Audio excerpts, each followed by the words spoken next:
Hello friends, myself R.D. Mahajan. I welcome you all for the second term of first year. In today's session, I will discuss the content of the syllabus, teaching scheme, and textbook, prerequisite required for the study of Engineering Mathematics 2, and some important points as well as some applications of that chapters or units. In Engineering Mathematics 2, there are total 5 units. The first one is complex number. Second unit, ordinary differential equation of first order, first degree and their applications. Third unit, linear differential equation of nth order with constant coefficient. Fourth one, Fourier series, and fifth unit is vector calculus. Each is for 7 hours as per the university syllabus. Teaching scheme is there are 3 theory lectures of 1 hour, 3 hours theory session, and 1 hour for tutorial for batch of 20 students per week.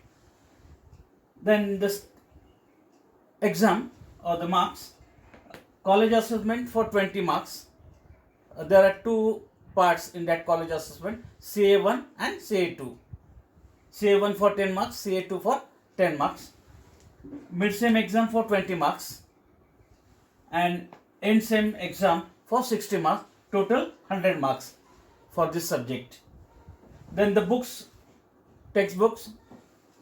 First one, textbook of Applied Mathematics by P.N. Vertikar and J.N. Vertikar, volume 1, 2 and 3. Second book, Higher Engineering Mathematics by Dr. B.S. Grewal.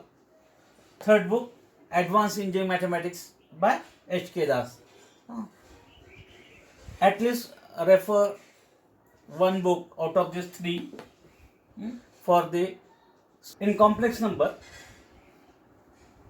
it is related with the study of complex number. First of all, I will discuss how we get that complex number. For that, consider this example. Solve quadratic equation x square plus x plus 1 equals to 0. Where to obtain the roots of this equation or where to solve this equation. Here, real factors of 1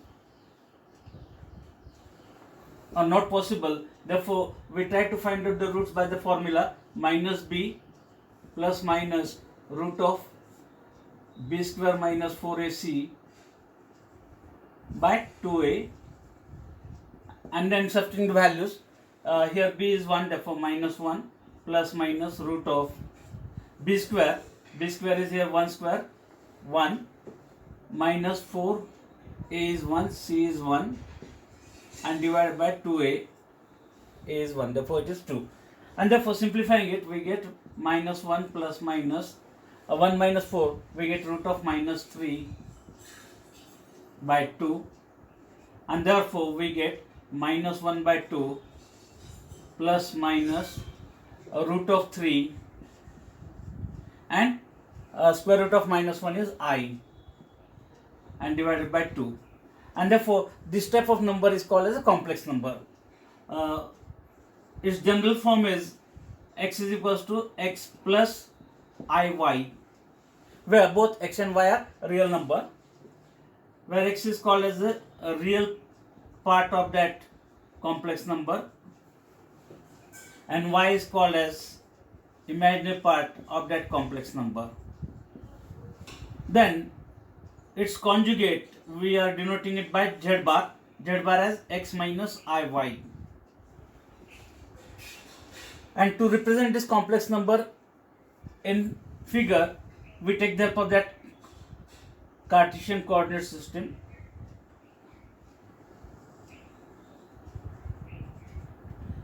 X-axis is called as a real axis, real values we are plotting on x-axis. Y-axis is called as the imaginary axis, means we are plotting that imaginary terms on y-axis.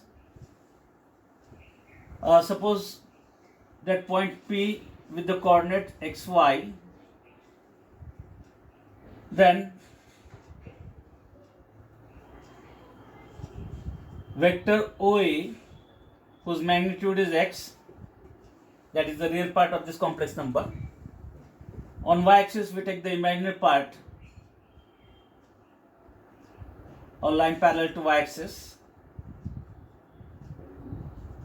whose magnitude is y, and if we take the addition of these two vectors, we get vector OP whose magnitude is r, and that vector is making an angle theta with positive x-axis. This diagram is called as the Argand diagram, used to represent a complex number. Z is equal to x plus iy. Real values we are taking on x-axis, imaginary values we are taking on y-axis, and by taking the addition of that two vectors, we get that resultant vector r. Magnitude is r, and that r is called as the mod of complex number. Its value is root of x square plus y square by the geometry of that figure, and theta is the amplitude. It is given by tan inverse of y by x. Therefore, these are the two important terms from complex number. Modulus of complex number, mod of z, value root of x square plus y square, theta, amplitude, tan inverse of y by x. And therefore, if we try to find out the values of sin theta and cos theta,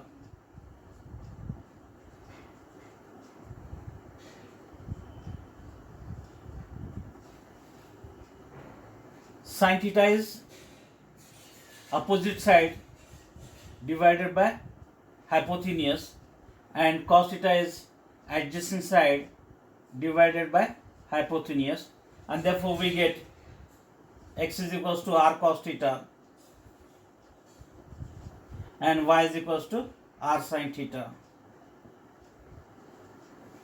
And if we put that values here in this Cartesian form of complex number, we have another form of this complex number. It is x is equals to r cos theta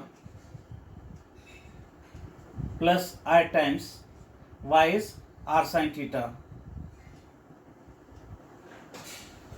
and therefore we get it is r, we can take common, cos theta plus I sin theta, known as the polar form of that complex number. This is the polar form.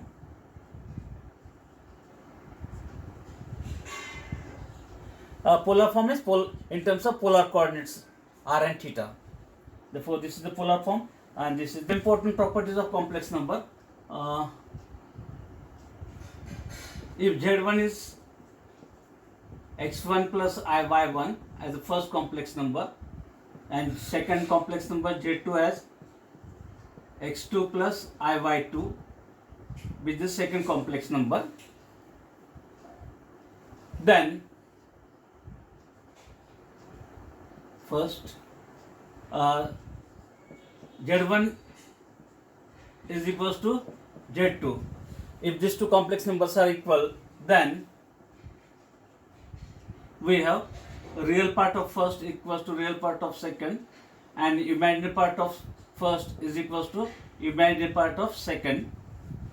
Or we go reverse way also. If real part is equals to real part of second, imaginary part is equals to imaginary part of second, then these two complex numbers are equal.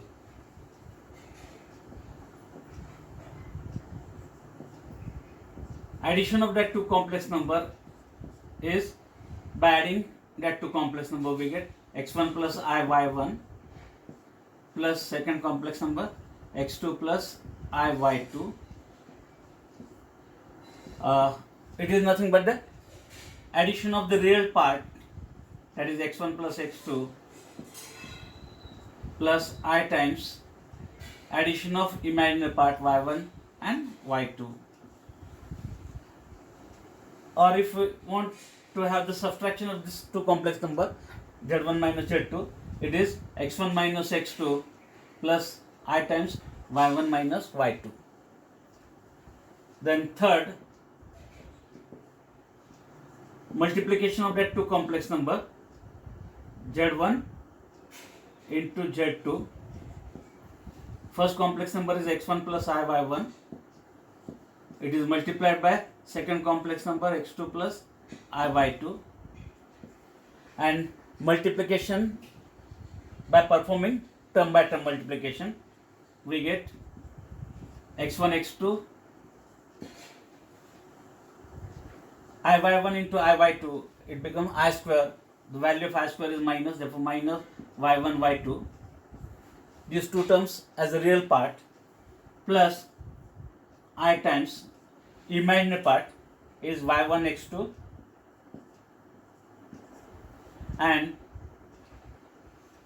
plus x1 y2. Therefore, in this way we can find the multiplication of that two complex number.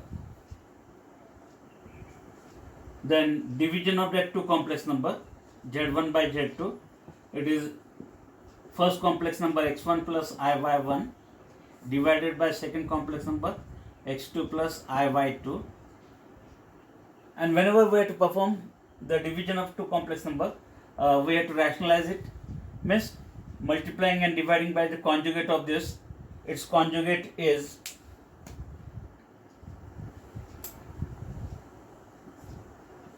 x2 minus I y2. We multiply and we divide by the same number x2 minus I y2. So that no change in the original value, only we are changing the form, and then performing that multiplication term by term, we get again x1 x2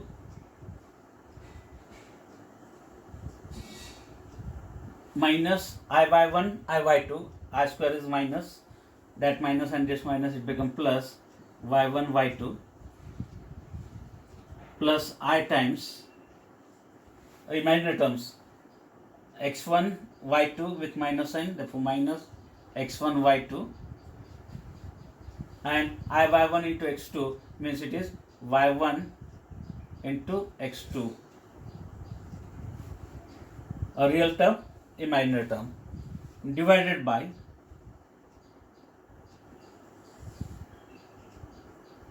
a plus b, a minus b, that product is a square minus b square, therefore a square means x2 square minus I square y2 square, but I square is minus 1, and that minus and this minus will become plus y2 square. And then taking separate division, this number divided by this number as a real part, and this number divided by this number as an imaginary part.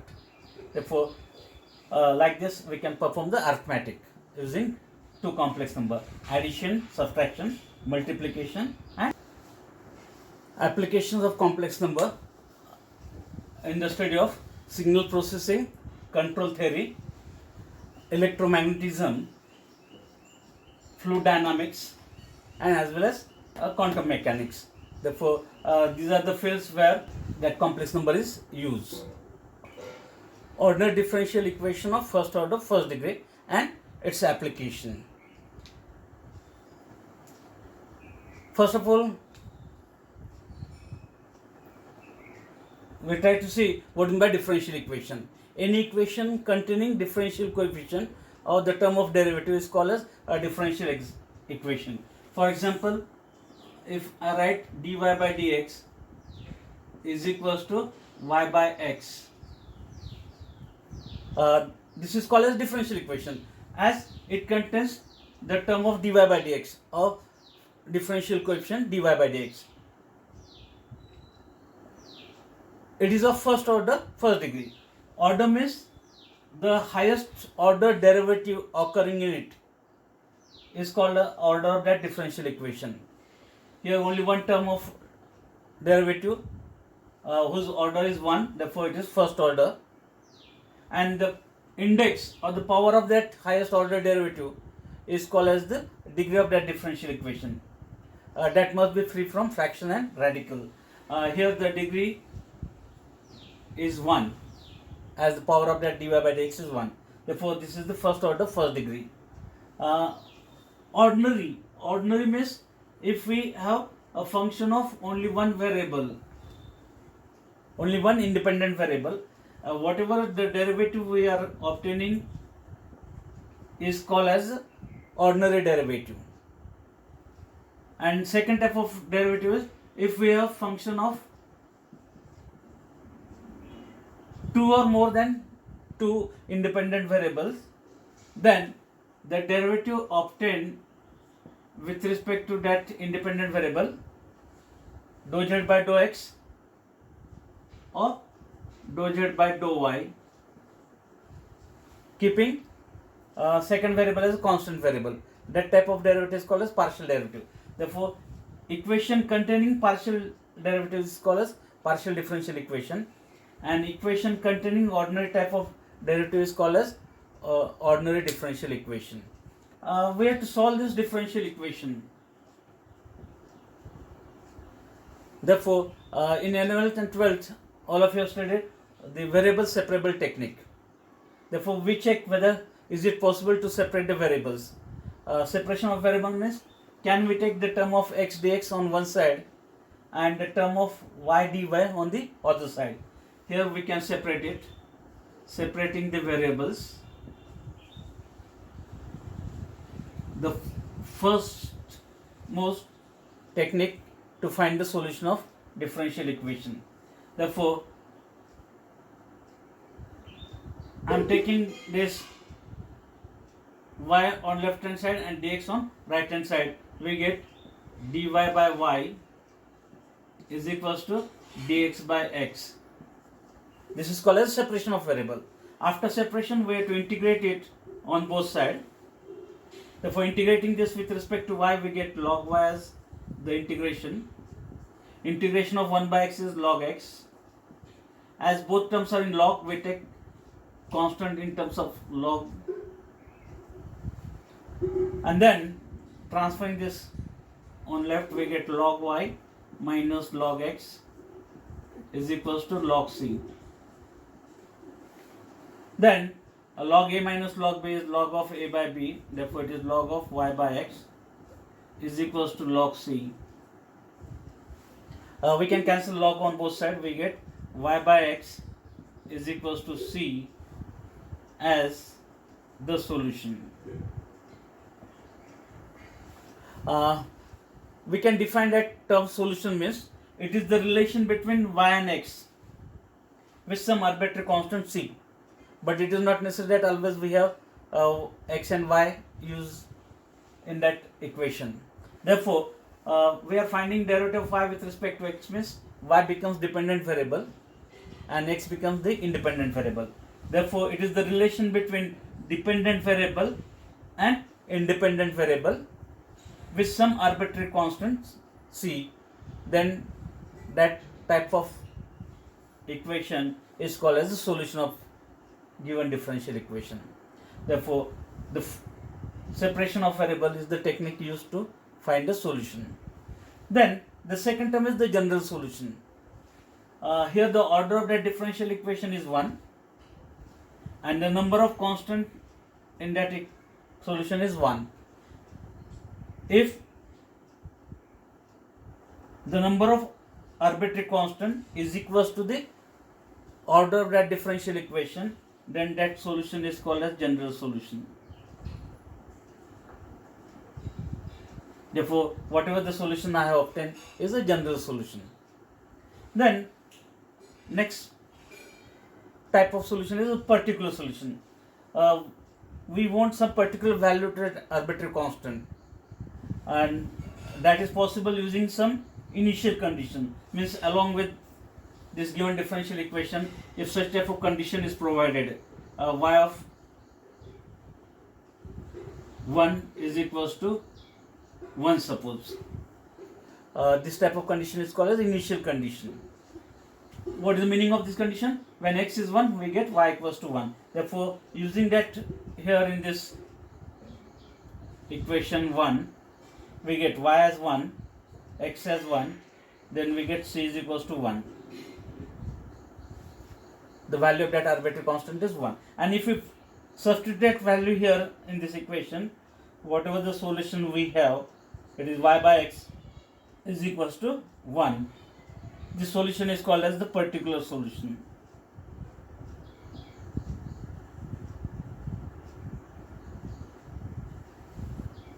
Name itself gives you the idea what is by particular solution.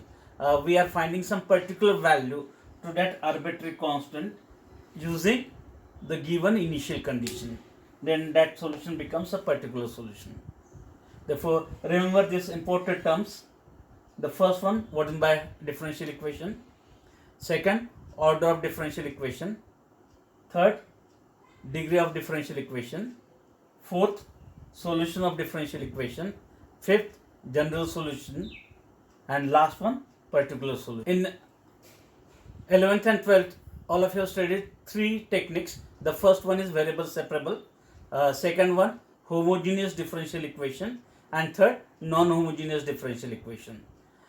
In continuation with that, in first year, we are studying three new techniques. The first one, exact differential equation.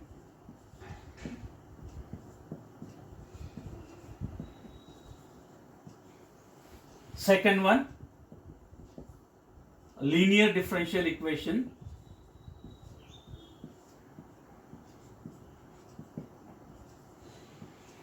And the third, reducible to linear.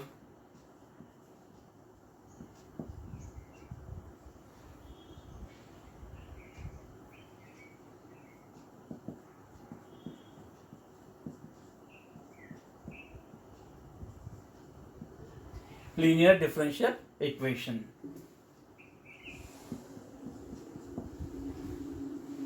And after studying all these types, we have to study its application. Applications related to first, orthogonal trajectories.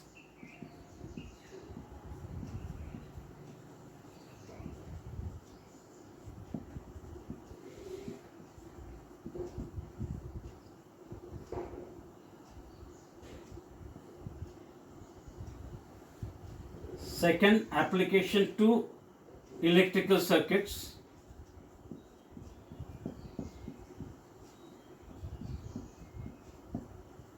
And third, application to mechanical system.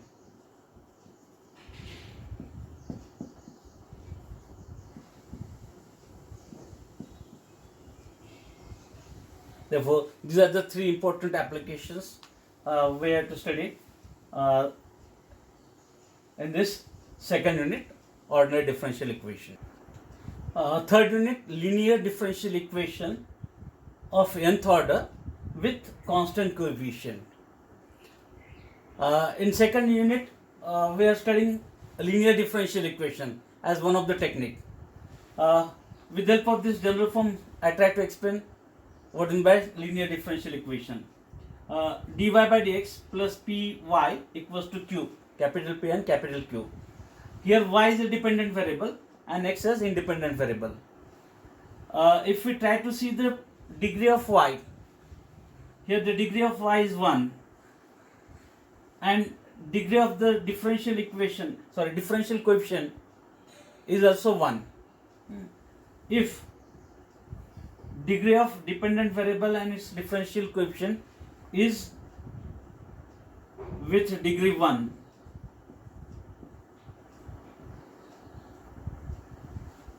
and second condition, not multiplied together, means we are not getting the term of y into dy by dx. If these two conditions are satisfied, then it is said to be linear differential equation. Differential equation. The meaning of the word linear, when the degree is 1, it is said to be a linear. Then we have to extend it to nth order, and therefore its general form is nth derivative of y with respect to x plus p1 n minus first derivative of y with respect to x plus p2 n minus second derivative of y with respect to x, and so on. The last term is Pn into y is equals to phi of x, where all this P1, P2, P3 and Pn are constant terms. That's why it is called as with constant coefficient. The coefficient of differential coefficients is a constant one, and the term on the right hand side is some function of x. We can rewrite this by using capital D for the operator d by dx. In symbolic form it becomes d raised to n plus p1 d raised to n minus 1 plus p2 d raised to n minus 2 plus so on Pn into y is equals to function of x. Therefore, same equation I have converted in symbolic form with that capital D. This term in the bracket we are calling as some function of d, a polynomial in terms of d, which way to operate on y is equals to phi of x. Therefore, the general form of this differential equation is f of d operated on y equals to function of x. And then where to obtain its solution? Its solution is called as complete solution, having two parts. First part is called as the complementary function CF, and second part is called as the PI part, that is particular integral. Then to find out that complementary function, way to solve that auxiliary equation. Auxiliary equation is f of d, that polynomial in terms of d we have to equate it to 0, and then by solving this we get the roots of that equation, and depending the nature of the roots there are three different cases. The first case, when roots are real and different. When roots are real and different. How to write down that CF, that I will discuss in that chapter. Second case, when roots are real and repeated, it is the second case. And the third case, when roots are imaginary.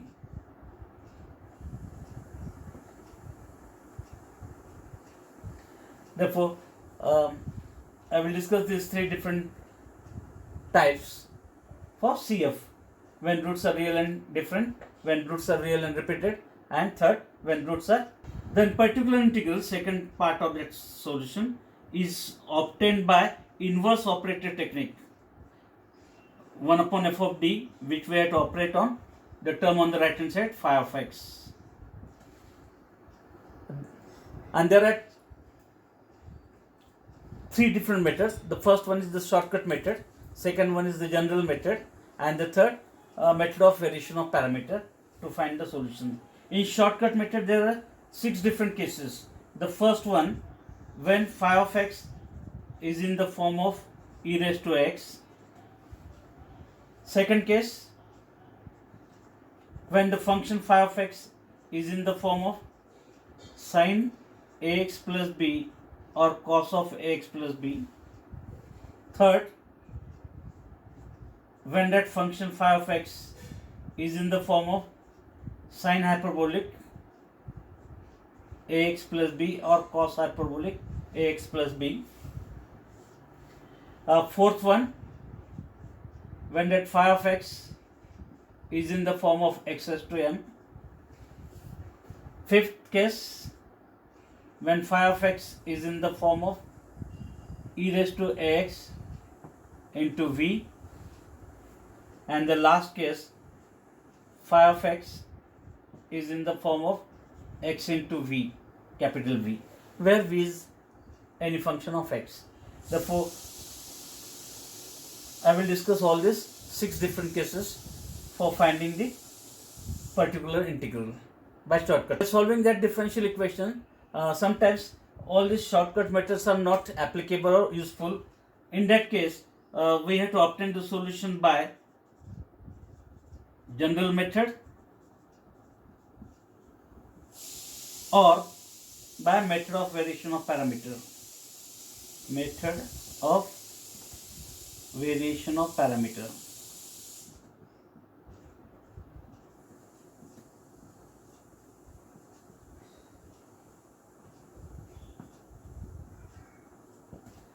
Therefore, these 2 techniques, if that shortcut methods are not applicable or useful, therefore either we can find the solution by general method or by using method of variation of parameter.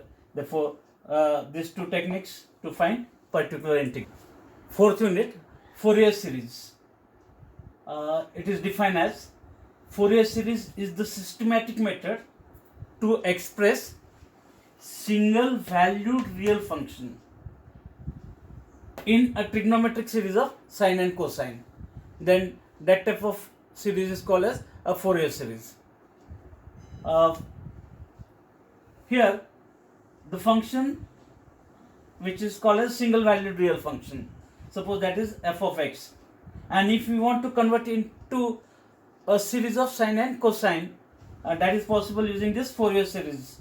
It is obtained by this formula: f of x is equals to a0 by 2 summation of an cos n pi x by l, n changes from 1 to infinity, summation of bn sin n pi x by l, n changes from 1 to infinity. Therefore, we are getting some terms of cosine and some terms of sine, and that's why it is called as a Fourier series, where this a0, an, bn are called as Fourier coefficients, obtained by a0 is given by 1 by l integral from c to c plus 2l f of x dx, an is obtained by 1 by l integral from c to c plus 2l f of x cos n pi x by l dx, and bn is given by 1 by l integral from c to c plus 2l f of x sin n pi x by l dx. We can classify that Fourier series in 3 different cases. The first one, full range Fourier series.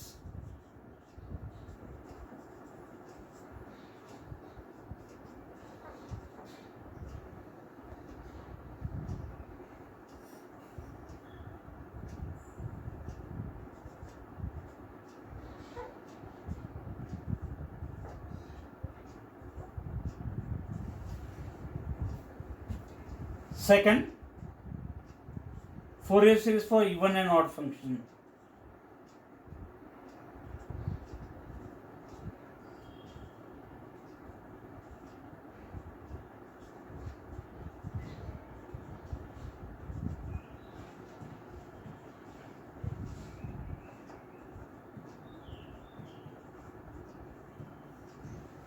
And the third, half range Fourier series.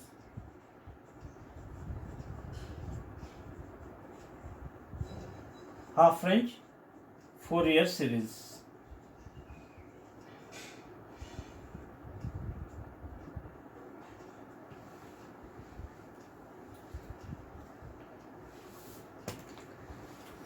How to identify its type? We can identify its type by observing the interval. For full range, the interval is c to c plus 2l.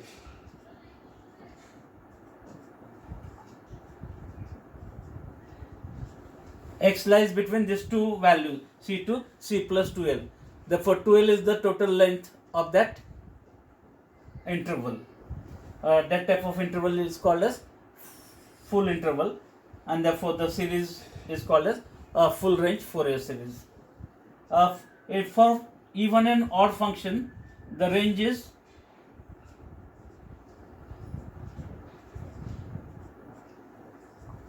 minus L2 plus L. If x lies between these two values, minus L2 plus L, then it is called as, we can obtain Fourier series for even function or Fourier series for odd function. And for half range, the range is half of that full range. Therefore, 0 less than or equals to x less than or equals to L. Therefore, 2L is the full range, minus L to L is the range for Fourier series for even and odd function, and for half range it is 0 to L. Therefore, by identifying this interval, we can determine its type, whether it is a full range or whether it is for even or odd function or whether it is half range Fourier series. And again, there are two types: half range Fourier cosine series, half range Fourier sine series. Fourier series for even and odd, the interval is from minus L to L. First of all, I will define what is by even function and what is by odd function. All of you are knowing it. If f of minus x is f of x, means if we get same function, then that function is said to be even function. For example, x square, cos x, mod x, x sin x, all are even function. Means if we replace x by minus x, we get the same function. Minus x bracket square is x square, cos of minus x is cos x, mod of minus x is x, and minus x into sine of minus x. We get the same. All these are the examples of even function. And if f of minus x is minus f of x, means same function but with negative sign, then that type of function is said to be odd function. For example, x is an odd function, sin x is also an odd function, sine hyperbolic is an odd function, x square even function, sin x is odd. A product of even and odd function is an odd function. Therefore, this is an odd function. Here x is odd, sine is also odd. Product of two odd function is even function. Then, to determine the formula for Fourier series for even and odd function, we take the help of the property of definite integral. We know that integral from minus a to a f of x dx is equals to, there are two values, 2 times integral from 0 to a f of x dx if function is even function. Therefore, if function is even function, we use this result, and if function is an odd function, then the value of this integral is 0. Therefore, using these two important results, we are obtaining the result for Fourier series for even and Fourier series for odd. Throughout the Fourier series chapter, we have to perform such type of integral.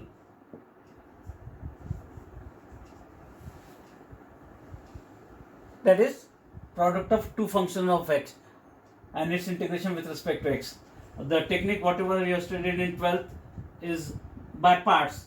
It is first term integration of the second with minus integration of derivative of first with respect to x into integration of second, and this we have to integrate with respect to x. This is integration by parts, but if you use this, it becomes somewhat lengthy to perform. Therefore, instead of that, here we are using this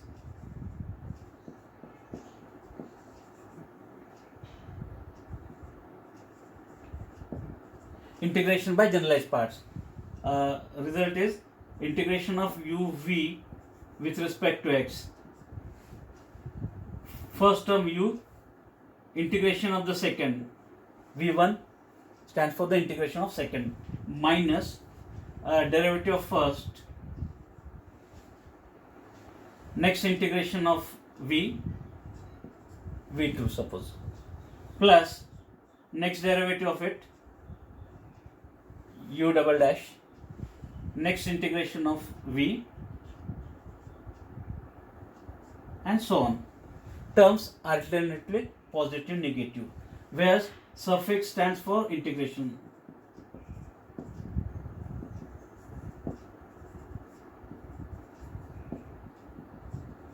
And dash represent the derivative.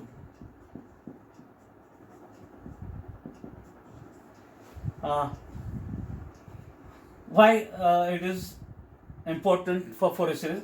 For that I will explain with one simple example. If we are to perform the integration of x square into sin x with respect to x, to decide the order we use that technique, the rule LIATE. L stands for logarithmic, I stands for inverse, A algebraic, T trigonometric, E exponential. X square is the algebraic term and sin x is the trigonometric term. Therefore, this must be the first and sin x must be the second as per this order. And therefore, first of all, I will perform by that integration by parts. First term, integration of sin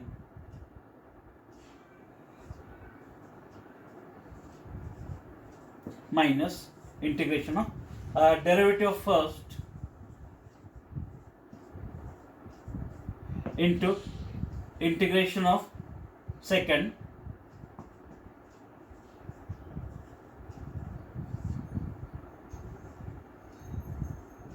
this is the first step. Then it is equals to x square, integration of sin is minus cos minus integration of derivative of x square is 2x and integration of sin is minus cos dx. Therefore, it is minus x square cos x minus, and this minus will become plus, 2 constant I can take outside, integration of x cos x.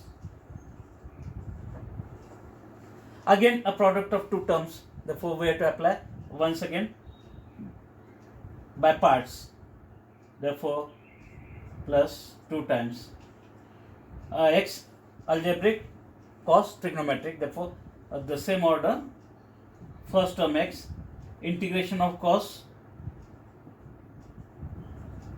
minus integration derivative of x 1 and integration of cos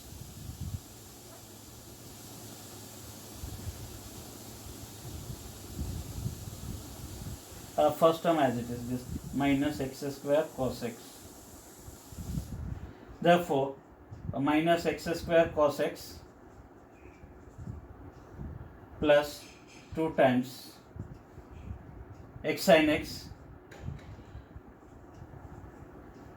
minus integration of sin, again minus cos x. Therefore, the steps required 1, 2, 3, 4, 5 to get the required answer. But if we apply that integration by generalized parts, we are able to get the result in a single step only. No need to perform this 5 steps. Therefore, that part I will integrating by generalized part. Order remains same.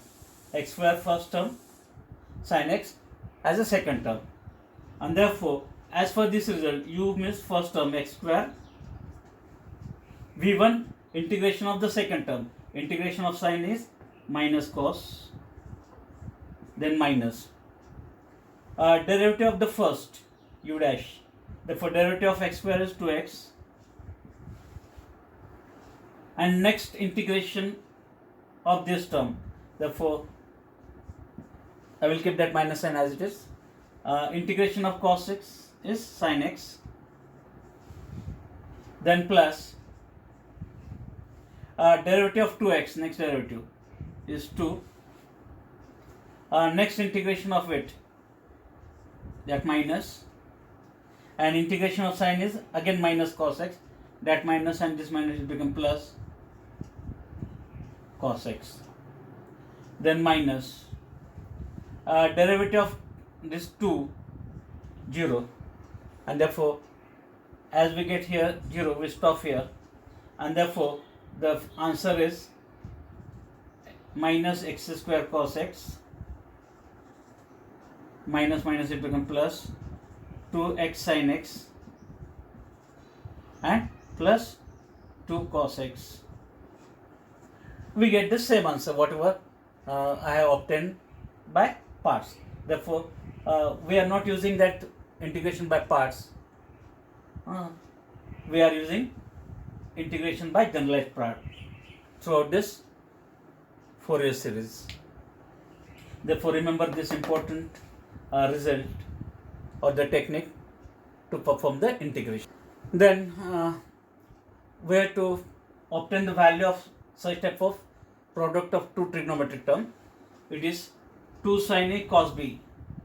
Using that defactorization formula, it is sin A plus B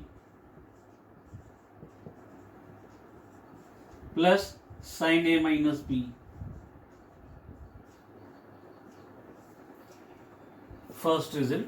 Second result, 2 cos A cos B is cos A plus B plus cos A minus B, and the third, 2 sin A sin B is cos of A minus B minus cos of A plus B. Fourth, image processing. Next, it is also used in telecommunication engineering for modulation and demodulation of voice signals. Therefore, these are some of the areas where that Fourier series is used. If P is a point in the space with the coordinate x, y, z, then if we join that point P with the origin, we get vector OP is equals to xi plus yj plus zk. That vector is called as the position vector of that point P. And if we find the mode of this vector, we get root of x square plus y square plus z square is called as the modulus of that vector OP. Then in vector algebra we have studied two types of product. One is called as dot product,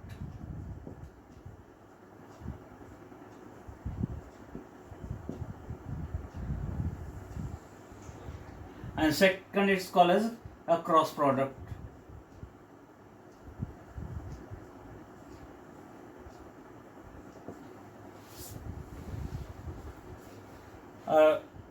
Scalar product, vector product. For that we consider two vectors, vector A and vector B. Vector is in terms of magnitude A1i plus A2j plus A3k, and vector B is B1i plus B2j plus B3k. Then vector A dot vector B is defined as A into B cos of theta, where that small a and small b are the magnitude of that two vectors, vector A and vector B. Therefore, this is the definition of that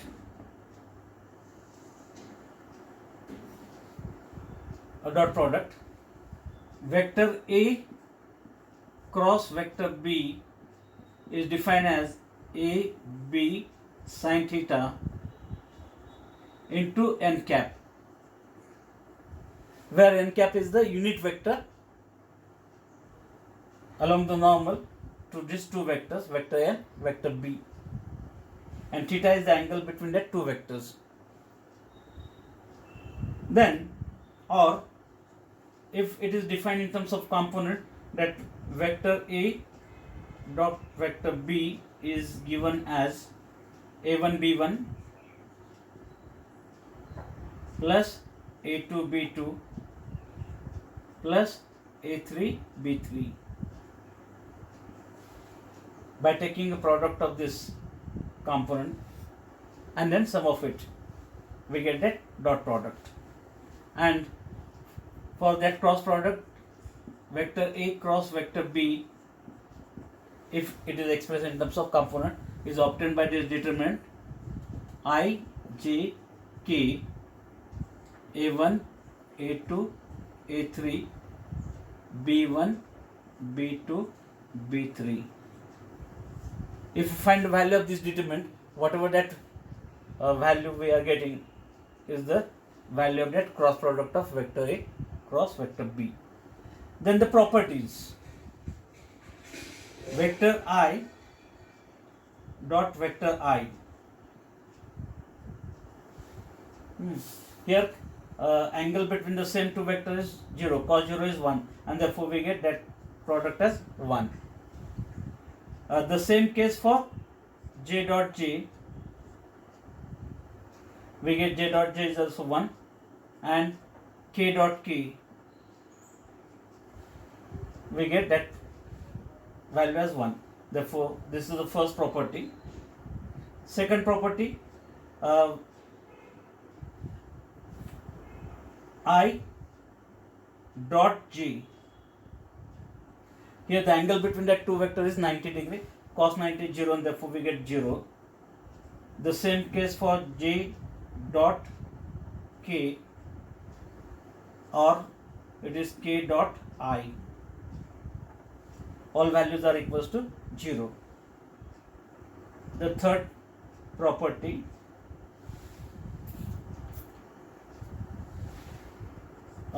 vector A dot vector a dot product of two same vector. As per this, it is AB cos theta.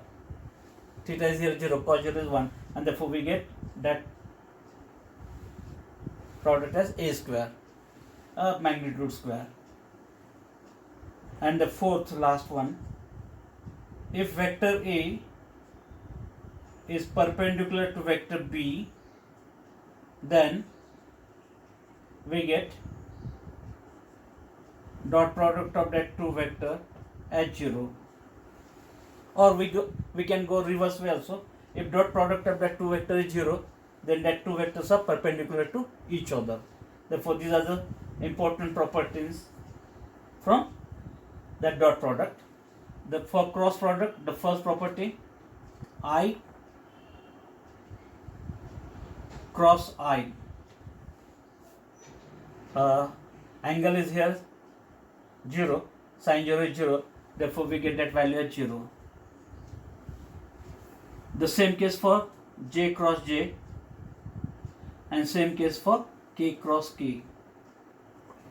All values are equals to 0. Second, we get I cross J is equals to A, B, A is 1, B is 1, sin of 90, sin 90 is 1 into n cap. It is the unit vector along the normal. Therefore, normal to this two vector I and J is K. Therefore, I cross J is K. J cross K is I, and K cross I is J. The third one, vector A cross vector A, cross product of two same vector, angle is 0, therefore sin 0 is 0, we get that value as 0. Fourth one, vector A cross vector B and vector B cross vector A,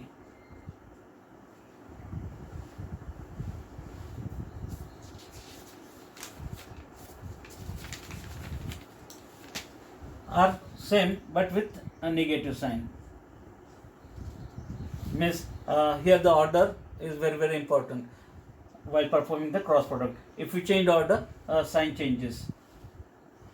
Therefore these are some of the important properties of dot product and cross product. Vector calculus is used for the study of computational fluid dynamics, computational electrodynamics, fluid mechanics, and quantum mechanics.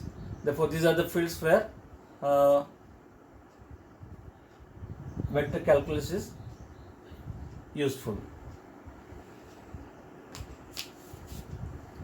Therefore, this is about the syllabus, content, and its application, as well as some prerequisites. Therefore, if you are watching my videos, please like and share, as well as subscribe to my channel to get new videos or to receive new updates. Thank you.